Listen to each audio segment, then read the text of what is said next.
उतारने से भी हो जाएगा। ये तो बहुत आवाज़ करता है ना, नहीं तो फिर अब प्रॉपर रिकॉर्डिंग नहीं होता। पॉकेट में रख लो आप, बस दोनों रख लो, लगाने से फर्क नहीं पड़ेगा, बस सामने रहना चाहिए आपको। इसको यहाँ रखने से हो जाएगा। हाँ एक पेन रखो, ये रख लो। हाँ बहुत से स्टैक सुनो, हमको अपना हमारे सुनो।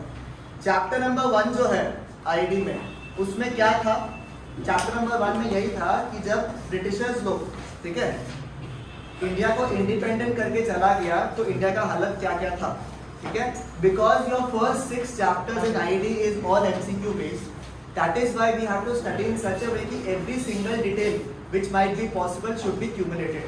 मतलब कि हर चैप्टर करने के बाद में ये आपका रिस्पॉन्सिबिलिटी होना चाहिए कि आप जो भी CBSE का NCERT का बुक है उसको एक बार गो थ्रू कर लो स्मॉल डिटेल्स के लिए, ठीक है। बाकी ऑल पॉसिबल जो भी MCQs वगैरह है वो तो अपन करेंगे अभी, क्योंकि सारा बुक्स अंडर प्रोसेस या ऑर्डर हो गया है, ठीक है। तो अपने को within 1 week I believe will get all the books, at least कुछ बुक्स तो मिल जाएंगे ताकि अपन शुरू कर सके कि किस तरीके के MCQs आएंगे। One book which I recommend to everybody, to be very honest, हम लोग बात भी करेंगे, इज ओसवाल, बिकॉज वो स्ट्रिक्टली CBSE का फॉर्मेट को यूज करता है। बाकी के बुक क्वेश्चंस अच्छे हो सकते हैं बट उनके फॉर्मेट जो है वो अच्छे रहते हैं, ठीक है। अभी बात ये है कि पहला चैप्टर जस्ट फोकस्ड ऑन कि इंडिया का हालत क्या था। ये देखा कि एग्रीकल्चर का हालत भी खराब था, ठीक है, इंडस्ट्री का हालत भी खराब था, फॉरेन ट्रेड का हालत भी खराब था, डेमोग्राफिक सिचुएशन देखा वो भी हालत खराब था। I am not brushing over the topic because for some it will be monotonous again, ठीक है। बाय नाउ मैं आपको बता रहा हूँ आईडी में आपका ऐसा पोजीशन हो जाना चाहिए, मैं आपको एक और मौका दे रहा हूँ, ठीक है।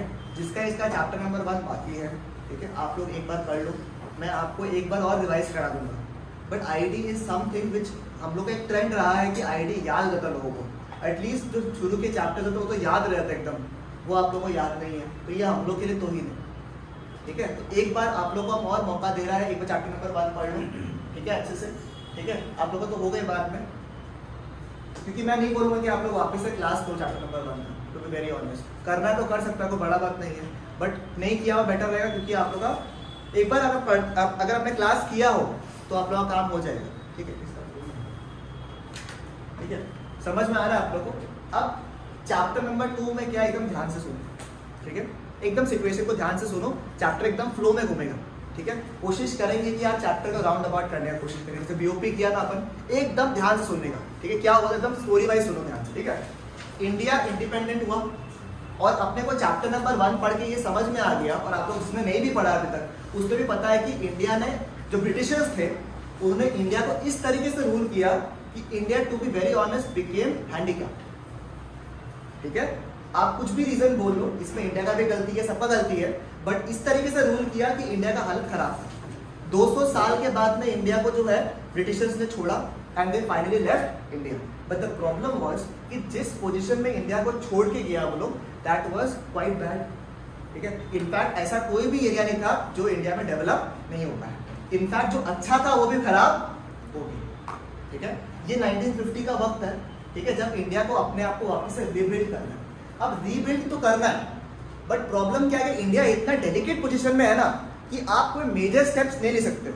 आपको फिलहाल जो भी प्रॉब्लम्स था उसको ठीक करना है। फॉर एग्जाम्पल सोचो, अगर मेधांश बहुत अच्छा दौड़ता है, ठीक है, उसको पैर में लग गया, ठीक है, नियम से तो उसको क्या होना चाहिए, उसको दौड़ना चाहिए because is a good runner, ठीक है, ही रन्स फास्ट। बट उस समय जब एक बार पैर में स्प्रेन आ गया, कुछ आ गया, तो पहले क्या करता है अपन, पहले अपन पैर को ठीक करता, कंडीशनिंग करता, हल्का हल्का चलना शुरू करता, फिर दौड़ता, करेक्ट। तो वही इंडिया का पोजीशन था, इंडिया वुंडेड था, तो पहले इंडिया को ठीक करना जरूरी था। जब ठीक करता है आप तो कुछ चीजें तो अच्छा करता, और कुछ चीजें कभी कभी आपको पता थोड़ा हार्मफुल हो सकता है, बट एक बार के लिए ठीक करने के लिए करता है या नहीं करता, बराबर। तो वही कुछ इंडिया का पॉलिसी चला था उस समय। 1950 का टाइम था, इंडिया जो है प्लानिंग कमीशन फॉर्मुलेट किया, आपको पता होगा, क्योंकि कभी भी अगर इंडिया में कोई डिसीजन लेना पड़ता तो दिस कमीशन, आपने ये सुना ना, नीति आयोग सुना आप लोग ने, नीति आयोग सुना ना आप लोग। NITI Aayog is the same thing which is planning commission, मतलब प्लानिंग कमीशन को रीब्रांड करके थोड़ा बेटर पोजीशन में लेके आ गए नीति आयोग को, ठीक है।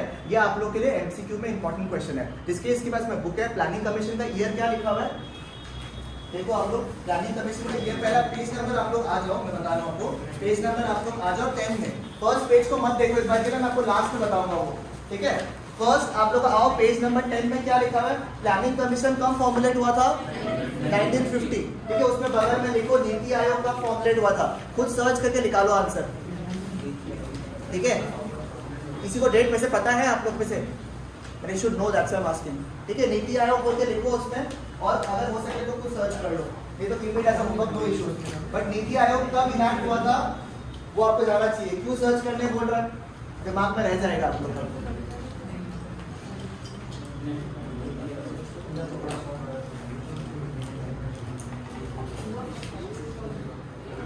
ठीक है, बताओ किसी को ईयर मिला?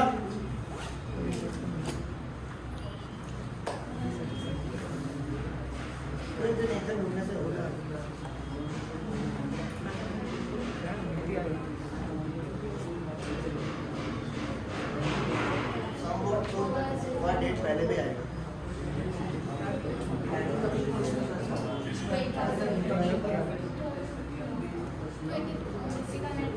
ईयर निकालो। 2015 1 जनवरी 2015 नहीं, ठीक है, हो गया। तो यानी क्या किया, पहले इंडिया ने क्या किया, प्लानिंग कमीशन फॉर्मुलेट किया ताकि फ्यूचर कोर्स ऑफ एक्शन जो है, जो भी प्लान्स है उसको डिस्कस कर सके। और आपको पता है उसके बाद में इंडिया ने क्या किया, प्लानिंग कमीशन फॉर्मुलेट किया कब, 1950 में। एमसीक्यू के लिए इंपॉर्टेंट क्वेश्चन, ठीक है। नंबर 2 चीज उन्होंने और क्या किया, उन्होंने साथ में कुछ गोल्स बनाया, ठीक है। कुछ गोल्स बनाया जो शॉर्ट टर्म था और कुछ गोल्स बनाया जो लॉन्ग टर्म था, विश, ठीक है। कुछ गोल्स क्या था, शॉर्ट टर्म था, और कुछ क्या था, लॉन्ग टर्म था। शॉर्ट टर्म को बोलते हैं 5 ईयर प्लान्स, आप लोगों ने सुना है ये 5 ईयर प्लान्स को। 5 ईयर प्लान में क्या हो रहा, हर 5 साल में एक पर्टिकुलर सेक्टर को देखा, ग्रो करने की कोशिश किया, ठीक है। ये था आपका शॉर्ट टर्म प्लान्स, इसको क्या बोलेंगे हम लोग, 5 ईयर प्लान्स। और जो लॉन्ग टर्म प्लान्स था ना उसको बोलता है पर्सपेक्टिव प्लान्स। क्या बोलता है, पर्सपेक्टिव प्लान्स। पर्सपेक्टिव प्लान मतलब ऐसे चलिए 5 साल के लिए नहीं है, अपन 10, 15, 20 साल, 70 साल के लिए भी कुछ ट्राई कर रहा है कि अपन अचीव कर सके। फॉर एग्जांपल सेल्फ रिलायंस, क्या हम लोग अभी तक कंटिन्यू कर रहे हैं सेल्फ रिलायंट होने का? The answer is yes. क्या आगे भी करेगा? The answer is yes. तो 2 पार्ट्स में डिवाइड किया, एक था 5 ईयर प्लान्स, इसमें पहला था एग्रीकल्चर, फिर आया इंडस्ट्री में फोकस किया, फिर ट्रेड में फोकस किया। अभी फिलहाल आपको पता है 2021 में हेल्थ के ऊपर सबसे ज्यादा फोकस है, पिछले साल इंफ्रा में फोकस था, इंफ्रास्ट्रक्चर डेवलपमेंट। आपने देखा होगा लास्ट 5 इयर्स में इंफ्रा काफी डेवलप हुआ इंडिया का, ठीक है। तो हर 5 साल में गोल जो है सेटअप करना है। 7th 5 ईयर प्लान किसका है? 7th 5 year plan, 7th 5 year plan. अरे अगर आप लोगों को मैं 7th 5 ईयर प्लान पूछ रहा है तो पहला बात तो इस चैप्टर में होगा नहीं, दूसरा बात कहीं ना कहीं तो पढ़ाया होगा तभी पूछा होगा, इतना सोचू तो हम भी नहीं है। ह्यूमन कैपिटल, थैंक यू, ठीक है। ह्यूमन कैपिटल था 7th 5 ईयर प्लान, याद आ रहा है आपको? अनदर एमसीक्यू के लिए इंपॉर्टेंट क्वेश्चन, ठीक है। तो वापस से स्टोरी लाइन में जाते हैं अपन। इंडिया का इंडिपेंडेंस में इंडिया का हालत बड़ा खराब था, ठीक है। इसमें पार्टिसिपेट करो, बोलते रहो, ठीक है। बहुत खराब था, इसलिए इंडिया ने क्या फॉर्म किया, प्लानिंग कमीशन फॉर्मुलेट किया। कब फॉर्म किया? 1950 में, 1950 में। फिर उन्होंने साथ में क्या इंट्रोड्यूस किया, 5 ईयर प्लान को। 5 ईयर प्लान कब से आया? 1951 से। मतलब प्लानिंग कमीशन का फॉर्म किया 1950 में, उसके 1 साल में क्या लॉन्च किया उन्होंने, 5 ईयर प्लान। 5 ईयर प्लान आपको पता है हर 5 साल में कोई ना कोई एरिया को फोकस कर रहा है, ठीक है। और फिर उसके साथ में प्लान किया लॉन्ग टर्म प्लान्स, ठीक है। इसको क्या बोलते हैं हम लोग, पर्सपेक्टिव प्लान्स। पर्सपेक्टिव प्लान्स जो था वो भी 4 था, ठीक है। पर्सपेक्टिव प्लान्स जो था वो 4 था। नंबर 1 ग्रोथ, सबसे पहला क्या था, ग्रोथ। आपको लगता है growth is a 1 year matter या 5 ईयर मैटर, या आज भी हो रहा है ग्रोथ, हो रहा है नहीं हो रहा है? बराबर, हर साल क्या डेवलपमेंट हो रहा है, किसी न किसी फॉर्म में क्या ग्रोथ हो रहा है हम लोग का, करेक्ट, सही है ना एकदम। तो पहला क्या था, ग्रोथ। नंबर 2 क्या था, मॉडर्नाइजेशन, ठीक है। नंबर 3 क्या है आपका, सेल्फ रिलायंस। नंबर 4 क्या है, इक्विटी, ठीक है। अब ग्रोथ में सुनो क्या है, ग्रोथ में बोल रहे हैं कि किसी भी कंट्री में अगर आपको ग्रो करना है, ग्रोथ लेके आना है, तो 2 तरीका है। एक, आप मुझे बताओ ग्रोथ जो है उसको इंडिया में अपन किससे कैलकुलेट करें कि कितना देश में ग्रोथ हो रहा है? जीडीपी से। जीडीपी का मतलब क्या होता है, देश में कितना गुड्स एंड सर्विसेज बना। जितना ज्यादा देश में गुड्स एंड सर्विसेज बन रहा है उतना, मतलब देखो अब कोई ऐसा तो होगा नहीं ना कि वो ऐसे सामान बनाए जा रहे हैं कि यहाँ कोई कस्टमर नहीं बना के रखता है, ऐसा कोई होगा? लोग बाग कंज्यूम कर रहा है तभी तो बना रहा है, सही बात है ना, तभी सामान बनाएगा, बराबर, ठीक है, क्लियर है वाला बात। अब देश में कंजम्पशन है इसलिए देश में सामान बन रहा है, और देश में अगर सामान बन रहा है, मतलब सामान का मतलब होता है गुड्स भी और सर्विसेज भी, तभी देश का जीडीपी भी बढ़ रहा है। आपको समझ में आया क्यों देश का जीडीपी अभी फॉल हो रहा है? क्योंकि लोग बाग अपने आप क्या कर रहे हैं, कम कंज्यूम कर रहे हैं, तो इसलिए सामान कम बन रहा है, अल्टीमेटली जीडीपी क्या हो रहा है? बात सही है, क्लियर है? यहाँ पे पढ़ा मैं, ठीक है। तो देश का जीडीपी, मैंने बोला ग्रोथ जो है उसका कैलकुलेटिव पैरामीटर क्या है? जीडीपी। और जीडीपी जो है वो देश में कैसे होगा? जितना ज्यादा गुड्स एंड सर्विसेज बनेगा। और वो कैसे बनेगा? जब देश के पास क्या होगा? पिस्टो चाहिए, है ना, बिना पिस्टो का काम तो होगा। नंबर 2, ठीक है, अगर कहीं पे प्रोडक्शन अच्छा भी है, सोचो कोई रिमोट एरिया है, वहाँ प्रोडक्शन एकदम शानदार होकर रखा है, बट वो रोड्स ही नहीं है जो कनेक्ट कर पाए उनको, तो अच्छा प्रोडक्शन होने के बाद भी क्या वो मेन मार्केट तक पहुंच पाएगा? The answer is no. यानी सर आपको पैसा तो चाहिए, साथ ही साथ में कनेक्टिविटी जो होता है in the form of banking, communication, infrastructure, ये आपका अच्छा होना चाहिए, बराबर। ये दोनों चीज अगर हुआ, ये इन दोनों में से एक भी चीज हुआ या फिर ये दोनों चीज हुआ, आप लोगों का ग्रोथ होगा या नहीं होगा? है ना, करेक्ट, समझ में आया, बराबर। फ्लिपकार्ट क्या किया अल्टीमेटली? ना वो कोई नया इन्वेंट्री लेके आया, ना वो कुछ किया, उसने क्या किया? सिर्फ फैसिलिटेट किया ना, कस्टमर को उसके बायर से बहुत इजीली मिलाया। उसके चक्कर में आपको लगता है कि नॉर्मल परचेज से अपन ज्यादा परचेज कर रहा है, और ज्यादा परचेज अगर अपन करेगा तो वो ज्यादा प्रोड्यूस करेगा, वो ज्यादा प्रोड्यूस करेगा, देश का क्या होगा? तो कहीं ना कहीं अकेला फ्लिपकार्ट की वजह से, जबकि उसका एक भी स्टॉक नहीं है, उसने क्या किया? सिर्फ कम्युनिकेशन जो प्रॉब्लम था आपके बीच में उसको ईज ऑफ कर दिया। तो अल्टीमेटली मुझे बताओ क्या देश का ग्रोथ हुआ? अभी जैसे आपका पेमेंट सिस्टम आप लोग निकालते हो, पहले कैसे पेमेंट करते था अपन? कैश वगैरह से, उसके बाद क्या आया? कार्ड वगैरह आया, फिर उसके बाद क्या आया आपका? इंटरनेट बैंकिंग वगैरह आया, उसके बाद क्या आया? जीपे वगैरह आ गया, ठीक है। आजकल वो टैप टू पेमेंट भी आता है कि आपसे टैप कर दो तो काम हो जाएगा। इसको और इजी क्यों कर रहे हो? क्योंकि sir it becomes more easier for you to pay. आज फटक से आपने मुझे पेमेंट कर दिया, आपके लिए भी इजी है। आप दो चीज इंस्टेंस देखना, एक आप लोग क्या करना, जीपे करना 500 रुपया, और एक हाथ से कैश देना 500 रुपया, दोनों में आपको बहुत डिफरेंस आएगा। 500 रुपया जीपे कर दिया, फर्क भी नहीं पड़ेगा आपको, ठीक है, चला गया। और जब हाथ से कैश देगा ना 500 रुपये, तो लगेगा कि भाई 400 में काम होगा तो अच्छा रहता है या नहीं? तो इस तरीके से माइंडसेट क्लियर कर रहा है आपका ये लोग कि आप ज्यादा खर्चा कर। सुनो, मैं आपको ये भी बोलता हूँ, आज भी बोल रहा हूँ, बाद में भी बोलूंगा, the government never wants you to be rich, ठीक है। आई रिपीट इट अगेन क्योंकि रिकॉर्ड हो रहा है भाई, ठीक है। The government never wants you to be rich, क्योंकि अगर आपने रिच होने का पॉलिसीज को यूज किया तो गवर्नमेंट लुट जाएगा। गवर्नमेंट को ये चाहिए कि आप खर्चा करो, ठीक है। क्योंकि जैसे एग्जांपल अगर प्रियांशु खर्चा कर रहा है, फॉर एग्जांपल ये रेस्टोरेंट में गया, ठीक है, ये क्या खाएगा क्या पिएगा इसका चॉइस है, बट फिर भी ये खर्चा किया। कितना का बिल आया? 3000 रुपए का। अब वो 3000 रुपया से वो रेस्टोरेंट वाला को 3000 रुपया मिला, वो रेस्टोरेंट अपना सैलरी वाला को देगा, अपना जो शेफ है उसको देगा, वो फर्दर खर्चा करेगा, पैसा घूमेगा मार्केट में। जैसे ही पैसा रुक गया, अल्टीमेटली देश का इकोनॉमी क्या होगा? कम हो जाएगा। क्योंकि जीडीपी कैसे निकल रहा है? देश में कितना गुड्स एंड सर्विसेज बन रहा है। देश में गुड्स एंड सर्विसेज कब बनेगा? जब लोग बहुत ज्यादा कंज्यूम करेगा। तो अगर आप खर्चा करोगे, if you are entice with the new return का जो न्यू रिटर्न पर खर्चा नहीं है, ठीक है, सस्ता पे सब कुछ नहीं देते, ठीक है। तो अभी क्या, अगर कोई भी ऐसा ब्रांड है जो आपको लगता है बॉस ये चाहिए हमको, वो देश के लिए अच्छा है, ठीक है, वो फिर बाद में से लगता है कि यार ऐसा होता है कि पता नहीं हुआ है, जैसे शोरूम में गया एकदम मस्त वाला, आप कपड़ा पहना था, मैं ऐसा लगा कि साक्षात शाहरुख खान आप है, और आपके केस में साक्षात दीपिका पादुकोण आप ही लगा। दीपिका पादुकोण अगर वो ड्रेस पहनता एकदम सेम लगता, बस थोड़ा हाइट थोड़ा ज्यादा होगा, ठीक है, और बाकी शाहरुख खान तो आप लोग हैं, ठीक है, ठीक है, इसको इग्नोर कर दिया, ठीक है। तो आप मुझे बताओ, और जब उसको लेके आता, अपन पूरा मन से लेके आते, मतलब यही है, पूरा एक्साइटमेंट से घर पे लेके आता दिखाने के लिए, उसके बाद लगता है क्या ही लेके आया, होता है नहीं होता, बताओ हमको, मेरे साथ तो हुआ है, बहुत बार हुआ है। तो आप समझ में आ रहा आपको टैक्टिक्स कितना हो रहा है, ठीक है। तो अल्टीमेटली क्या है, यही पॉलिसी में चलता है भैया, ठीक है। जैसे पहले coming back to the topic, growth कैसे होगा देश में? जीडीपी बढ़ने से। और जीडीपी कैसे बढ़ेगा? देश में पिस्सो होना पड़ेगा। पिस्सो कैसे बोलते हैं, क्या लिखा हुआ है यहाँ पे, इसमें क्या लिखा हुआ नंबर 1, ठीक है, कि आपके पास में प्रोडक्टिव कैपिटल, मतलब प्रोडक्शन करने के लिए क्या होना चाहिए, कैपिटल। मैंने बोला था ना, जो भी वर्ड आएगा उसको ब्रेक करने का। प्रोडक्टिव कैपिटल मतलब प्रोडक्शन करने के लिए जो पैसा, कैपिटल आपको चाहिए। और number 2 effective means of communication, मतलब कि ट्रांसपोर्टेशन हो गया, ठीक है, बैंकिंग हो गया, ये सारी चीजें अच्छी होनी चाहिए। ये दोनों अच्छा हुआ, देश में क्या होगा, ग्रोथ होगा, ठीक है। एक इसमें इंपॉर्टेंट पॉइंट है, ठीक है, जो ये पैराग्राफ में कर रहा हूँ। आपको पता 3 सेक्टर है देश में, प्राइमरी सेक्टर, सेकेंडरी सेक्टर और टर्शियरी सेक्टर। और ये तीनों सेक्टर का अपना अपना कंट्रीब्यूशन है जीडीपी के टुवर्ड्स। फॉर एग्जांपल अगर 100% जीडीपी है तो may be 20% is from primary sector, 30% is from industry and rest of the balance is from service sector, हो सकता है।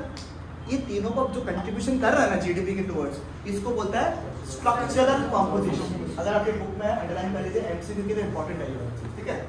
स्ट्रक्चरल कॉम्पोजिशन मतलब कि हर एक सेक्टर कितना कंट्रीब्यूट कर रहा है टुवर्ड्स द जीडीपी, उसको क्यूमुलेट करके क्या बोलता है, स्ट्रक्चरल कॉम्पोजिशन। बॉक्स बना ले, ऑनलाइन तक करो, ठीक है, भूल जाएंगे, क्योंकि आप लोग एकदम एमसीक्यू बेस पढ़ रहा तो वो जो हाइलाइटर आता है ना, उससे मार्क करना शुरू करोगे कि जो मेन पॉइंट्स है, मिस आउट हो जाएगा आपको छोटे छोटे पॉइंट्स, ठीक है। ये सेम में सीए वाला लोग को बोलते हैं, जिसका एमसीक्यू पेपर है ना इको में, तो लोगों को होता है, ठीक है। ये हो गया, ग्रोथ वाला हो गया। अब इजी है, ग्रोथ समझ में आ गया सबको, क्लियर है। नंबर 2 क्या है, मॉडर्नाइजेशन। एक मॉडल तो आपको पता ही है, ठीक है, नया स्मार्टफोन यूज कर रहा है या फिर नया form of digital camera use कर रहा है आप, या फिर गाड़ी जो है उसका गेट अगर ऐसे नहीं खुल के ऐसे खुले, मॉडर्न है ऐसे, ठीक है, जिसमें बैठ के इतना कंफर्टेबल इसका हिसाब नहीं है, ठीक है। तो हाँ, तुम साइड तुम एक ना वो बन जाएगा, साइड होस्ट नहीं रहता खाली पीछे से, तो बैकग्राउंड स्कोर देता है,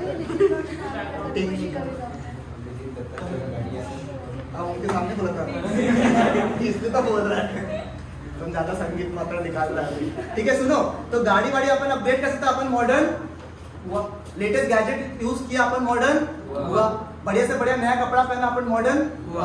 एक तरीका तो मॉडर्न ये होने का है। नंबर 2, ठीक है, सोशल आउटलुक अगर चेंज करना जरूरी। अभी भी अपने मन में ऐसे आएगा, लड़की लोग ये नहीं कर सकते, लड़का लोग वो कर सकते हैं, लड़का लोग थोड़ी ना। रणवीर सिंह को देखता है ना, लड़का क्या नहीं कर सकता है,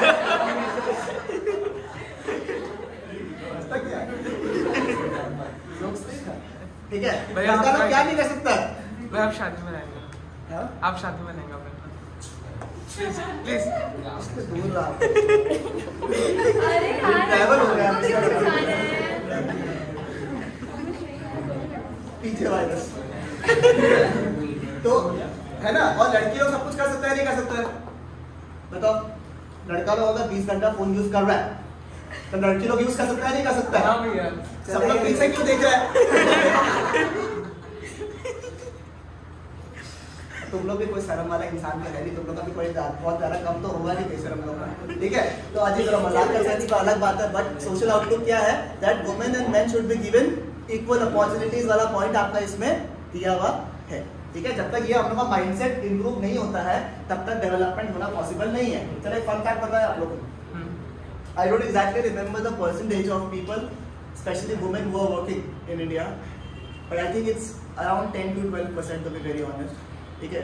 don't quote me on the figure, but सिर्फ इंडिया में 12 से 13% वुमेन जो है, फीमेल मतलब, they are actually working and contributing towards the GDP. Astonishing figure लग रहा है सुन के, मतलब कि more than 85% females are not contributing towards the GDP. 2021 चल रहा है, ठीक है, प्रॉब्लम्स है, एजुकेशन है, सब कुछ है, बट स्टिल अराउंड 80% तो हमको श्योर है कि 80% से ऊपर, 80% लोग जो है दे डोंट वर्क, ठीक है, और contribute towards GDP. Obviously they work but they are not contributing towards the GDP, so that is also a big figure, right, ठीक है, जो कि अपने को कंसीडर करना चाहिए, ठीक है। नेक्स्ट क्या लिखा हुआ है, सेल्फ रिलायंस, आत्मनिर्भर, ठीक है, आत्मनिर्भरता अपने को चाहिए, ठीक है। ये लोग सारा लोग आत्मनिर्भर है, ठीक है। अब आत्मनिर्भरता आप कैसे लेके आएगा, हाँ, टैलेंटेड लोग, ठीक है। 2 तरीके से, नंबर 1 सबसे पहला पॉइंट क्या लिखा हुआ है, फॉरेन डिपेंडेंस को क्या करना है, फॉरेन डिपेंडेंस को कम करना है। अगर देखो सुनो एग्जाम्पल सोचो, अगर हम प्रियांशु को 10,000 रुपया दे के रखा है, ठीक है, कुछ काम के लिए, ठीक है, अगला सब कितना पाता है 10,000 रुपया। जब तक हमको पैसा नहीं मिलता तब तक हम प्रियांशु को इल्ली करेगा, कब देगा, कहाँ लगा रहा तुम पैसा, ऐसे क्यों कर रहा है प्रियांशु, ठीक है, ऐसे करेगा तुम प्रियांशु, सब कुछ करेगा हम। और जैसे ये पैसा क्लियर कर दिया तो अल्टीमेटली मेरे को रहेगा कि इसने पूछने का, इसको जो करना करेगा, ये ऐसे करके डांस करेगा, इसके शौक है। तो जब तक अपन फॉरेन डिपेंडेंस को नहीं कम करता है, ठीक है, तब तक क्या फॉरेन इंटरफेरेंस कम होना पॉसिबल है। मतलब ये सेल्फ रिलायंट होने के लिए दो तरीके हैं, फॉरेन इंटरफेरेंस को क्या करना है खत्म, और फॉरेन डिपेंडेंस को क्या करना है कम, ठीक है। ये दो तरीके से अपन क्या हो सकता है, आत्मनिर्भर या फिर सेल्फ रिलायंट। नेक्स्ट क्या लिखा हुआ है, इक्विटी। इक्विटी मतलब रिच और पुअर के बीच में गैप है ना, इतना बड़ा गैप होकर रखना है, उसको क्या करना है, सब सपना ही है बढ़िया वाला, ठीक है। रिच एंड पुअर के बीच में गैप क्या है, कम करना, कोरोना वायरस, ठीक है। गैप समझ रहे कितना बड़ा होकर रखा हुआ अभी, ठीक है। तो ये 4 पॉइंट है, इसमें से किसी को कोई डाउट बताओ हमको। पहला 4 पॉइंट क्या क्या था, नंबर 1 क्या है, पहले बताओ हमको प्लानिंग कमीशन कब फॉर्म हुआ था, 1950। 5 ईयर प्लान कब आया, 1951 में, ठीक है। पर्सपेक्टिव प्लान और 5 ईयर प्लान। पर्सपेक्टिव प्लान में 4 पॉइंट्स क्या क्या था, ग्रोथ, मॉडर्नाइजेशन, सेल्फ रिलायंस और इक्विटी। ग्रोथ कैसे होगा, 2 चीजों से, देश में प्रोडक्टिव कैपिटल होना पड़ेगा और इफेक्टिव मींस ऑफ कम्युनिकेशन। देश में मेजर कैसे करता है ग्रोथ को, अपन जीडीपी से, और हर एक सेक्टर का कंट्रीब्यूशन को क्या बोलता है, स्ट्रक्चरल कॉम्पोजिशन। नंबर 2 मॉडर्नाइजेशन, 2 तरीके से, मॉडर्न टेक्नोलॉजी का अडॉप्ट करके और सोशल आउटलुक को चेंज करके। सेल्फ रिलायंस 2 तरीके से, फॉरेन डिपेंडेंस को करना है कम ताकि फॉरेन इंटरफेरेंस क्या होगा, खत्म। Equity, equitable distribution of income and wealth. This is the hot favourite question जो आप लोगों को पूछता है, मतलब जो मेन थ्योरी पेपर आता था ना उसमें इक्विटी बहुत बार पूछता था लोग, इक्विटी। तो चांसेस है कि आप लोगों को एमसीक्यू में भी इक्विटी पूछ सकता है, और सेवा वालों को तो याद ही करना, ठीक है। तो आप लोगों को तो याद हो रहा है साथ में, डोंट वरी अबाउट सेवा पीपल, डोंट वरी, बिकॉज़ आप लोगों के क्वेश्चंस कंपैरेटिवली थोड़ा सा स्ट्रेट फॉरवर्ड आता है ना, थोड़ा टू वरी, ये बात में करेगा। तो समझिएगा, ये हो गया, ओके डन। रीड करना है या आगे बढ़े एक बार के लिए, रीड करना है, इसको चैट रीड करना। सॉरी, एक ही है मेरे पास, आपके से 2 नहीं है।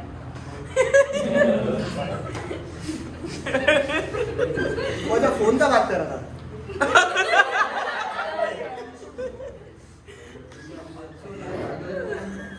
भैया का सीक्रेट हम कुछ नहीं बोला, रिकॉर्डिंग हम अभी नेक्स्ट सुनो, आपको अगर पिछला चैप्टर याद हो गया, रखो ना फोन दीदी, अभी लिया मुझे, जैसे ये वीडियो पूछता है, जैसे वीडियो ऑन करें आप घूम जाना। आओ सुनो ना, हम क्या बोल रहे हैं, ये 4 पॉइंट समझ में आ गया आप लोगों को, दिमाग में सेट हो गया। अब आईडी क्या है ना, हल्का हल्का देखो थोड़ा सा वो है, ठीक है, तो इसलिए आप लोगों को हल्का हल्का फ्लेवर चाहिए होगा, ठीक है। सुनो, पिछला चैप्टर में अपन क्या पढ़ा था कि हर एक सेक्टर खराब हुआ था, याद है, हर एक सेक्टर खराब हुआ था आपका। तो इसमें क्या है, हर एक सेक्टर को इम्प्रूव करना है। अब आप लोग ठीक कैसे कर सकता है, अगर मेरे को नहीं पता मिधांश का पैर में नहीं लगा हुआ है तो इसको तुम कुछ भी बोलेगा कि मिधांश हाथ का ध्यान रखा करो, ठीक है, माथा दर्द में क्या बाम वगैरह लगाया करो, सही खाया करो। अब प्रॉब्लम ये बोलेगा भैया तकलीफ कहाँ पे हमको, पैर में, बराबर। तो अब उसी हिसाब से हर एक सेक्टर को इम्प्रूव करना है। सबसे पहला सेक्टर क्या था आपका, एग्रीकल्चर। सुनो, चैप्टर नंबर 1 और चैप्टर नंबर 2 में एग्रीकल्चर को इतना वैल्यू देने का हिसाब नहीं, इतना इज्जत दिया इसका हिसाब नहीं। चैप्टर 3 में जिक्र ही नहीं किया, मतलब एकदम बात ही नहीं किया उसका, अरे चुप सब, ठीक है।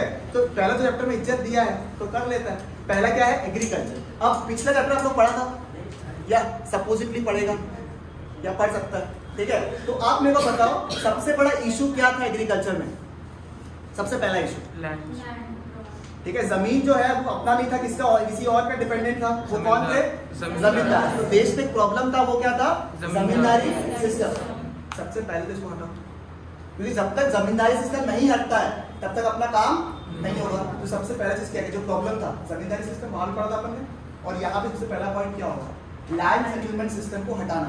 जमींदारी सिस्टम का एक और नाम है, वो क्या है, लैंड सेटलमेंट सिस्टम, ठीक है।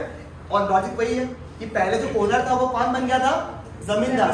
क्या उन्होंने उसकी इकोनॉमिक कंडीशन के लिए कुछ भी वर्क किया, नहीं किया, उनका एक ही काम था, क्या, लगान या फिर टैक्सेस कलेक्ट करना। अब क्या किया, जो जमींदार था ना उनके तरफ से ओनरशिप लिया, ठीक है, और क्या किया, फार्मर्स जो ओरिजिनल ओनर्स है फार्मर्स, उनको प्रोवाइड कर दिया। तो जमींदार से जमीन लिया और किसको प्रोवाइड कर दिया अपन ने, फार्मर्स को कर दिया, ठीक है। पहला चीज ये था लैंड सेटलमेंट सिस्टम को हटाना, अबॉलिशन ऑफ जमींदारी सिस्टम या फिर land settlement system. Number 2 land ceiling, ठीक है। कुछ लोगों के पास में बहुत जमीन था, कुछ लोगों के पास में जमीन ही नहीं था, तो government wanted to promote equity, तो गवर्नमेंट ने क्या किया, एक लिमिट फिक्स कर दिया। तो जो 1 गज जमीन जो है उससे ज्यादा एक इंसान जो है रख नहीं सकता, जो भी उससे ज्यादा है वो क्या करना पड़ेगा, गवर्नमेंट को आपको देना पड़ेगा। और गवर्नमेंट क्या करेगा, जिसके पास भी जमीन नहीं है उनको वो जमीन दे देगा। लॉजिक समझ में आ रहा है आप लोगों को, क्योंकि लैंडलेस लेबर्स बहुत था, देश में पॉवर्टी बहुत हाई लेवल पे था, ठीक है। इसकी वजह से क्या था कि जिन लोगों के पास जमीन नहीं है उनको एक्चुअली में जमीन दे सके। That was the logic behind land ceiling. आप सुनो, ये एमसीक्यू के लिए बहुत इंपॉर्टेंट है, लैंड सीलिंग और लैंड सेटलमेंट सिस्टम, क्योंकि आपको दोनों में से पूछ सकता है कि कौन सा था। लैंड सेटलमेंट क्या है, जमींदारी सिस्टम, और लैंड सीलिंग क्या है,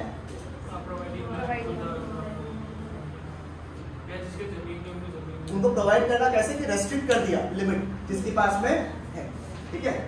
अब आप बोलोगे कि भैया दोनों पॉलिसीज तो बढ़िया था, ठीक है, थोड़ा सा आउट ऑफ कॉन्टेक्स्ट है, हल्का से चैप्टर बस हल्का, ठीक है। दोनों पॉलिसी अच्छा था भैया, भैया जमींदारी सिस्टम इशू तो था ही, उसको हटवा दिया, और लैंड सीलिंग जो था वो भी अच्छा चीज था। बट आपको बता देता हूं, इतना साल से आप एक जमीन के ऊपर कंट्रोल करते हैं, उसको थोड़ा पावर होगा यार, ठीक है। आप बोला कि सुनो आपसे तुम्हारा जो जमीन तुम्हें तुम्हारा कहाँ से कहाँ तक जमीन, तो मुझे पूछा तुम्हारा घर कौन सा है, बता तुम्हें तो बड़े से घर दिखाया एकदम बड़े से, 5 बेडरूम है, सब कुछ है, ठीक है, 18 टू बाथरूम है, बड़े से दिखाया। और एक बार तो बोला कि अब तुम 2 BHK में रहेगी, इसमें से काट के दे दो, तुम आराम से दे देगा, हाँ हाँ ले लो, हाँ 18 बाथरूम बनाया क्यों, इसीलिए कि आप एक दिन आएगा और दे देगा। पॉसिबल है क्या, नहीं है। आप क्या करेगा, केस, और इंडिया में केस अगर आप करता है तो केस पास ऑन नहीं होता है, जनरेशन पास होता है, ठीक है, ठीक है। आपका केस जो आप लेते हो वो आपका बेटा का बेटा संभाल रहा होगा, ठीक है। तो इतना तो टाइम चाहिए था ना, इतना तो टाइम चाहिए था, थोड़ा सा ऑल्टरेशन किया, केस जैसे बोला कि केस लड़ेगा, तुम्हारा काम तो हॉल्ट में आ गया, और तुम उसके टाइम में डॉक्यूमेंटेशन चेंज करके जमीन को अपने टाइम में, जैसे एग्जांपल अगर खुशबू का जमीन है तो खुशबू अपना जो भी तुम्हारा पीयर्स था उनके नाम पे ट्रांसफर कर दिया, ठीक है। तो ये किया उन्होंने उसमें। नंबर 2 का जमींदारी सिस्टम, उसमें क्या बोला, जमींदार को क्या करना, जमीन को अपना ओनर्स को देना है। जमींदार बोलता हमें तो ओनर है, तो जमींदार है ही नहीं, जमींदार होता क्या है, ये मेरा ही जमीन है, ठीक है। जिस दिन देखने आया था, ठीक है, उस दिन धोती होती पहन के रह गया, तो उस दिन क्या बोला, जमींदार तो हमें है ही नहीं, क्या जमींदार, इतना खराब चीज हो रहा है ना जमींदारी सिस्टम, ये तो मेरी जमीन है, ये बोल के और टाल दिया। तो दोनों पॉलिसीज तो अच्छा था बट अल्टीमेटली सक्सेसफुल नहीं हो पाया, ठीक है।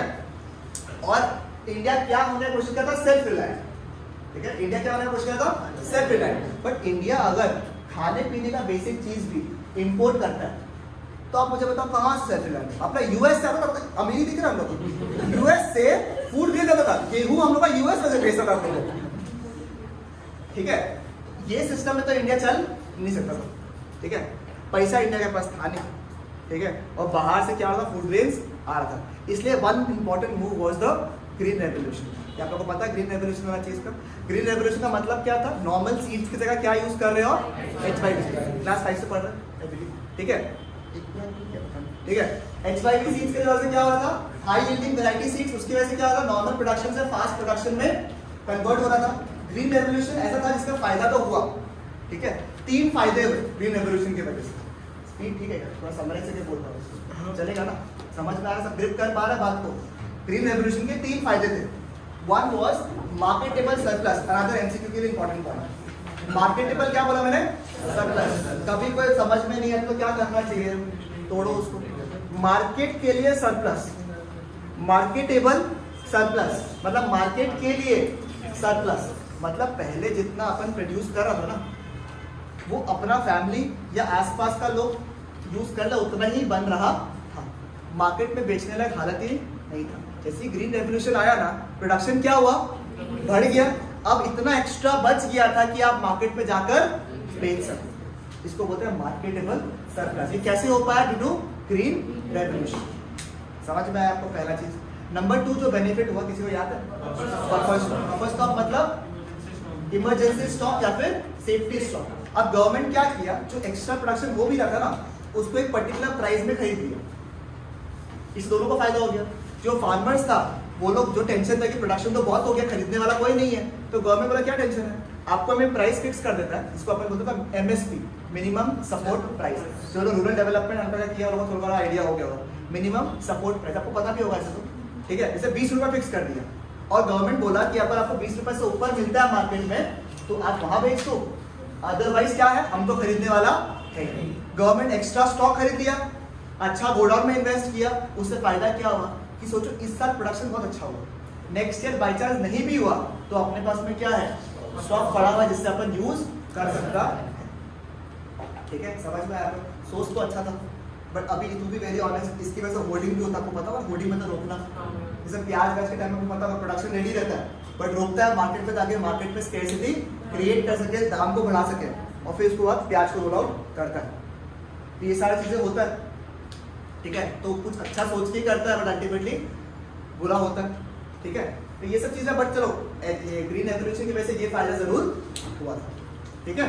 क्या क्या 2 चीज बताया आपको, मार्केटेबल सरप्लस, और नंबर 2 क्या बोला मैंने, बफर स्टॉक। नंबर 3 आप मुझे बताओ, ठीक है, कि अगर कोई सामान पहले सैनिटाइजर आया था, ठीक है, दाम ज़्यादा था या था, दाम जो था वो ज़्यादा था या नहीं था, फिर बल्क में प्रोडक्शन हुआ, दाम क्या हो गया, कम हो गया। मतलब कि सप्लाई अगर बढ़ता है कोई चीज़ का तो अल्टीमेटली दाम क्या हो जाता है, अगर सप्लाई बढ़ता है कोई सामान का, डिमांड तो उतना ही है, आप एक्स्ट्रा तो हर जगह दो, ठीक है।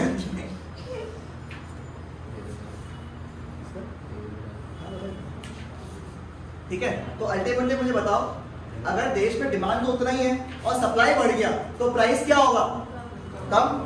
मैंने वापस पूछता हूँ एक बार, देश में डिमांड कांस्टेंट है, सप्लाई बहुत ज्यादा है, प्राइस क्या होगा, कम, बराबर। तो अब मुझे बताओ, फूड ग्रेन्स का प्रोडक्शन बहुत हाई हो गया था, खरीदने वाला खाने वाला तो उतना ही है, तो अल्टीमेटली प्राइसेस क्या होगा, कम। और इससे फायदा किसको हुआ, लो इनकम वालों को, जिसके पास पैसे नहीं थे वो लोग को फायदा हुआ। क्यों?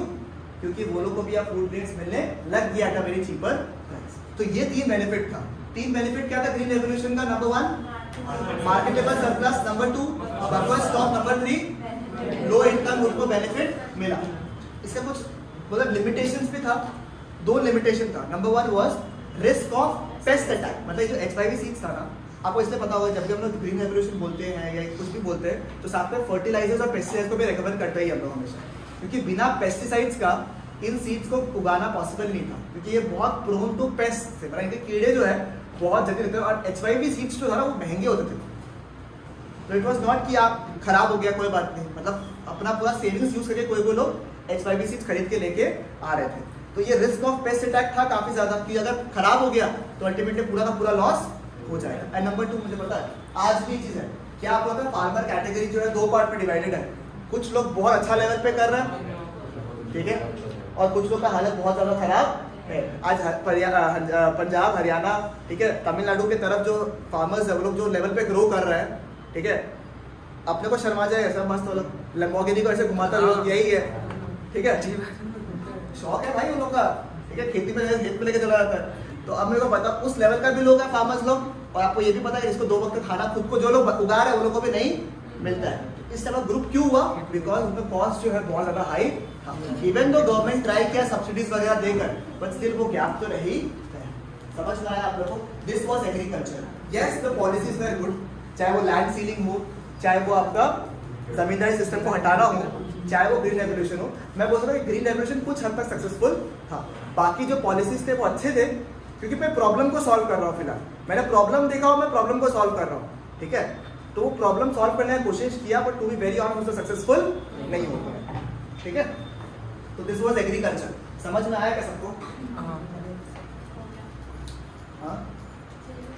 आ गया, ठीक है। अगर एक बात बता आपको, चैप्टर में मात्र 2 चीज और बचा रहा, वो भी छोटा, इंडस्ट्री, फॉरेन ट्रेड। मतलब फॉरेन ट्रेड तो एक पैराग्राफ में लिखना है, खत्म, ठीक है। Foreign trade is just 1 paragraph, ठीक है। चैप्टर खत्म हो जाएगा आपका। देखा जाए तो चैप्टर खत्म हो, जो फर्स्ट टाइम सुन रहा होगा शायद, रिविजन भी नहीं कर पा रहे हैं कुछ, तो बात समझो कि अगर आप लोग चाहो तो चैप्टर को खत्म आराम से कर सकते हैं। कुछ स्टाफ लगा देता, मेरे को बताओ 1% भी इजी दिमाग में घुस गया। अभी तक पढ़ा क्या अपन ने, प्रॉब्लम्स आया, प्लान्स बनाया, प्लानिंग कमीशन, तुम्हारा क्या था 5 ईयर प्लान से, पर्सपेक्टिव प्लान में 4 चीज, ग्रोथ, मॉडर्नाइजेशन, सेल्फ रिलायंस और इक्विटी। उसके अलावा फिर एग्रीकल्चर में फोकस किया, एग्रीकल्चर में जो प्रॉब्लम्स था उसके हिसाब से सोल्यूशंस निकाला 3 चीज का। एक लैंड रिफॉर्म्स निकाला, लैंड रिफॉर्म में 2 चीज था, लैंड सीलिंग और लैंड सेटलमेंट सिस्टम को हटाना, और दूसरा क्या किया, ग्रीन रेवोल्यूशन। दूसरा ग्रीन रेवोल्यूशन के फायदे, ग्रीन रेवोल्यूशन के नुकसान। आप मुझे बताओ, ब्लॉक में सारा बन रहा है माथा में, क्या क्या चीज है तुम्हारा, ठीक है। सुनेगा और हल्का सा दिमाग में बैठ जाएगा आराम से, आपको फोर्स नहीं करना, आपको पता, आपको दिमाग में जाएगा तभी आगे बोलेगा हम आप लोग को, ठीक है। सुन, सेकेंड सेक्टर जो है वो था आपका इंडस्ट्री, ठीक है, इंडस्ट्री सेक्टर, ठीक है।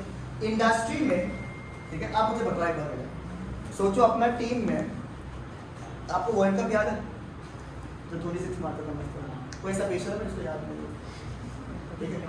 अगर उस दिन धोनी क्या डिसाइड किया कि अपन क्या करेगा, जब मैच में टाइम में आपको जरूरी था तो क्या किया, उसने अपने आप को स्टेप अप किया और वो मैच में खेलने आया, वो सही खेल गया, बढ़िया खेला, लीड किया फ्रंट से, इसलिए इंडिया जीत गया। अगर वो नहीं चलता, ठीक है, तो कोई मार्वल फॉलो करता है, इसी पूछ मार्वल एक फॉलो, व्हाट इफ का सीरीज आया ना, व्हाट इफ सीरीज, तो ये व्हाट इफ वाला, जिसको नहीं समझ में आया कोई बात, ठीक है। तो आप मेरे को बताओ, ठीक है, तुमको ज़्यादा समझ में आ जाएगा। तो अब अगर सोचो धोनी नहीं चलता तो क्या होता, इंडिया हार जाता, ठीक है, क्या पता जीत जाता, बट चांसेस काफी कम था, ठीक है। इंडस्ट्रियल सेक्टर में एग्जैक्टली यही हो, ठीक है। गवर्नमेंट को लगा कि प्राइवेट लोग जो है वो लोग के पास ना पैसा है ना रिस्क लेने का ताकत है, ठीक है, तो हमें आगे बढ़कर इंडस्ट्रियल एरियाज को डेवलप करना है, ठीक है। BSNL, ठीक है। तो अब क्या है, गवर्नमेंट वाला लोग क्या किया, इंडस्ट्रीज को सेटअप करने की कोशिश किया। अब क्योंकि गवर्नमेंट को एक्सक्लूसिव कंट्रोल रखना था, इसलिए वो 2-3 चीज इंट्रोड्यूस किया। एक, किसी को याद है क्या है, एक इंडस्ट्रियल पॉलिसी रेजोल्यूशन पास किया। इंडस्ट्रियल पॉलिसी रेजोल्यूशन कौन सा ईयर, 1956। मैंने देखो 1951 से लेके 1955 तक एग्रीकल्चर में फोकस किया, 56 के कहां से किस पे फोकस किया, इंडस्ट्री में। 1956 में रेजोल्यूशन पास किया। उस रेजोल्यूशन के तहत हर इंडस्ट्री को लाइसेंस चाहिए। क्या चाहिए, लाइसेंस देना। मतलब आप कोई भी इंडस्ट्री खोल लो, आपको लाइसेंस चाहिए ही चाहिए। आप नया इंडस्ट्री खोल रहे हैं, आपको लाइसेंस चाहिए। आप पुराने इंडस्ट्री को एक्सपैंड कर रहे हो, आपको लाइसेंस चाहिए। आपके एक जगह में इंडस्ट्री है, आप दूसरे इंडिया में इंडस्ट्री खोल रहे हो, सेम इंडस्ट्री, सब कुछ सेम, तब भी आपको लाइसेंस चाहिए। तो इसको बोला था लाइसेंस, इस लाइसेंस सिस्टम था, और धीरे धीरे ये लाइसेंस राज भी बन गया था। इसका लॉजिक मैं बता रहा हूँ क्यों लाइसेंस राज बन गया था, ठीक है। तो पहला चीज तो क्या है, आप कोई भी इंडस्ट्री इंडिया में खोल लो, गवर्नमेंट को पता चल जाएगा, क्योंकि आपको गवर्नमेंट से परमिशन लेना पड़ेगा, लाइसेंस लेना पड़ेगा। गवर्नमेंट ये सोचा कि क्यों ना हम सारा का सारा कंट्रोल जो है अपने पास रखें, ताकि हम लीड करें इंडस्ट्रीज को इंडिया में डेवलप होने को। बात समझ में आ रही है, दोनों क्लियर है, ठीक है। तो लाइसेंस का लॉजिक क्या है, लाइसेंस का लॉजिक ये था कि सोचो अगर एक ही एरिया में सारा इंडस्ट्रीज आ गया तो बाकी एरिया तो डेवलप ही नहीं होगा। तो लॉजिक यही था कि लाइसेंस के हिसाब से हर जगह में इंडस्ट्रीज आए, ठीक है। छोटे छोटे एरियाज में इंडस्ट्रीज खुलेगा तो ज़्यादा इजीली लाइसेंस आपको मिल रहा था। लॉजिक यही था कि जहाँ इंडस्ट्री बढ़ता है वहाँ पे एम्प्लॉयमेंट बढ़ता है, अल्टीमेटली उस एरिया का डेवलपमेंट भी होता है। तो यही लॉजिक था। सोच तो देखो अच्छा था, बट अल्टीमेटली काम नहीं आया, क्यों बताएगा, ठीक है। तो पहला क्या इंट्रोड्यूस किया, लाइसेंसिंग सिस्टम, ठीक है। पहला चीज तो इंडस्ट्रियल पॉलिसी रेजोल्यूशन 1956, और क्या लॉन्च के साथ में इंडस्ट्रियल लाइसेंसिंग सिस्टम, ठीक है बराबर। अब देखो क्या किया पता है, और चीज और कंट्रोल रखना था गवर्नमेंट को, और कंट्रोल रखना था, इसलिए इंडस्ट्री का पूरा जो इंडस्ट्रियल सेक्टर है उसको 3 पार्ट में डिवाइड कर दिया, शेड्यूल ए, शेड्यूल बी और शेड्यूल सी, ठीक है। 3 सेक्टर्स में या 3 शेड्यूल्स में डिवाइड कर दिया, ठीक है। शेड्यूल ए जो था ना, जैसे एग्जांपल तुम्हारा इसमें एटॉमिक एनर्जी, रेलवेज, ठीक है, टेलीकम्युनिकेशन, उस वक्त टेलीकम्युनिकेशन, ठीक है, बैंकिंग, ये सारे सेक्टर्स जो थे ना गवर्नमेंट ने बोला तुमसे ना हो पाई, हम संभालेंगे। क्या चीज मेनली हाँ बोल सकता, या फिर बोल सकता, देखो ऐसा हम लोग बोल सकता ना, जरूरत की चीजें जो प्राइवेट लोग मैनेज नहीं कर पाए, बैंकिंग हो गया, पेट्रोलियम इंडस्ट्री हो गया, फिर रेलवेज हो गया, डिफेंस हो गया, ये सारे किसके अंडर में थे, गवर्नमेंट। प्राइवेट इसमें एंटर भी नहीं कर सकता था, चाहे लाइसेंस हो चाहे नहीं हो, फर्क ही नहीं पड़ता आपको, आप इन सेक्टर्स में एंटर ही नहीं कर सकते। शेड्यूल बी जो था ना वो एक प्राइवेट और पब्लिक का पार्टनरशिप था, मतलब गवर्नमेंट और प्राइवेट पार्टनरशिप किया, मतलब कि शुरुआत जो है, ठीक है, शुरुआत जो है सोचो प्राइवेट ने किया, मगर उसको बिना गवर्नमेंट का सपोर्ट का, बिना गवर्नमेंट का परमिशन का वो काम उसको नहीं कर पा रहा था। तो मतलब कि क्या है, कुछ सेक्टर जैसा रखा, बोलो क्या बोला पता है क्या, कुछ सेक्टर्स को ये ना आप लोग अकेला डेवलप नहीं कर पाएगा, आपको हमारी रिक्वायरमेंट होगी, इस वजह से क्या किया, वो दोनों मिलकर सेक्टर को शुरू किया, मतलब प्राइवेट अकेला नहीं कर सकता था। तो ये था शेड्यूल बी, ठीक है। एंड शेड्यूल सी जो था आपका, शेड्यूल सी जो था आपका वो प्राइवेट के लिए अवेलेबल था, काफी सारे सेक्टर्स थे जो कि प्राइवेट के लिए अवेलेबल था, बट द थिंग वाज कि आप कोई भी सेक्टर में एंटर करो, कोई भी सेक्टर में आपको क्या चाहिए होगा, लाइसेंस का रिक्वायरमेंट तो होगा ही, जब बिना लाइसेंस का आप इंडस्ट्री खोल ही नहीं सकता, ठीक है। पहला तो ये था। अब प्रॉब्लम क्या है, देखो ये हो गया आपका लाइसेंस वाला सिस्टम। प्रॉब्लम ये था कि सोच तो अच्छा था, बट जब प्रॉब्लम असल में धोनी नहीं चला तो अल्टीमेटली क्या होगा, हालत खराब ही होगा। गवर्नमेंट का खुद का इंडस्ट्री तो उतना अच्छा से चला नहीं। दूसरा लाइसेंस का इशू ये हो गया कि ब्लैक जो होता है ना, ब्लैक मनी सिस्टम, चाय पानी, ठीक है, थोड़ा बहुत कुछ देख लीजिए, ठीक है, बात नहीं, ठीक है। तो अब ये सब जो है ये सब भरने लग गया था, क्योंकि लाइसेंस मिलना was not requirement, it was कि आपके पास अगर पैसे देने की हिम्मत है तो आपको लाइसेंस मिलेगा। शिवाजी का बॉस नहीं देखा किसी, उसमें जिसमें वो एक इंसान सब कुछ कर सकता है, ठीक है, वही मतलब फाइटिंग देखा उसका, हम फिजिक्स भूल गए थे वो। और एक पिक्चर है उसका, कोई मीम बना था ना उसका, बीच में मीम भी देखा था उसका, कोई पिक्चर, अरे जिसका मूवी में कोई सेंस नहीं होता, सलमान खान, रेस थी तो पापा बैठा था, पापा बोलता है बंद करो इसको, तो ये वाला कुछ भी हो रहा होता है, कुछ भी हो, वो कैसे वो उड़ के कैसे पहुंच गया, इलॉन मस्क वहां पे हो जाएगा। हम तो पापा से कुछ उसमें आया था ना, तो उसमें एक सीन था जो हम जो सीन देखा हमको पता नहीं उसका स्टोरी क्या है। हम रेस का वैसे बहुत अच्छा फैन है, मतलब 1 और 2 का जो अच्छा है, जैसे सैफ अली खान वाला था, तो 3 में क्या था, वो हम जब बैठा ना तो वो कुछ ऐसे चमकादड़ वाला है कुछ टाइप का भाई, वो सारा ट्रैवल कर लिया, उधर इलॉन मस्क ट्वीट करने वाला कि हम सरेंडर कर रहे टेस्ला, मतलब क्या कर रहा है वो उड़ के पहुंच गया। अच्छा एक बात बताओ हमको, जैसे आपको गाड़ी चलाता है, 2 ही सीन देखा था, एक तो वो वाला, एक तो उसका गाड़ी में बोलता था कूद गया था, वैसा कोई सीन था उसका, ठीक है। तो जब गाड़ी चलता है ना तो भाई इतना इजी नहीं था, गेट खोल के टूट गया था और कुछ भी नहीं हुआ, ऐसे किया भाई वो मतलब क्या कुछ भी। तो ये सब इंडियन मूवीज का तो टैलेंट आपको पता ही क्या है, बट अल्टीमेटली बात ये है कि licence problem was becoming a big problem in India. Eventually आपको पता चलेगा कि आगे जाके यही हुआ कि इन प्रॉब्लम्स को हटाना पड़ा। देखो आज जो भी आप चैप्टर नंबर 2 में पढ़ रहे हो ना, it will form very much an important link towards chapter number 3, because you should know what is the problem that was happening, कि इंडिया को ऐसा कदम लेना पड़ा कि नए पॉलिसीज और लेके आने पड़े। The policies were good but ultimately it was not well executed. Number 2, may be the system was not correct. समझ में आया आप लोगों को? तो ये था आपका इसका लाइसेंसिंग वाला प्रॉब्लम। और नंबर 2 था जो कि अच्छा था, वो था SSI, स्मॉल स्केल इंडस्ट्री। आज दे रखेंगे, लास्ट टॉपिक इसको करवाते हैं। SSI कितना लगता है, ठीक है, SSI स्मॉल स्केल इंडस्ट्री, ठीक है। इसमें कुछ नहीं था, देखो जितना छोटा इंडस्ट्री खुलता है देश में, आज जब एग्जांपल रिलायंस से बड़ा इंडस्ट्री खोलना इजी है क्या? नहीं है।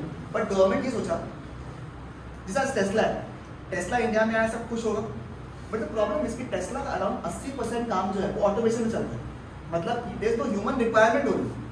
तो आप मुझे बताओ, इंडिया देखो बाकी बाहर के जो कंट्रीज है ना, they are very happy with automation because उनके पास पॉपुलेशन नहीं है।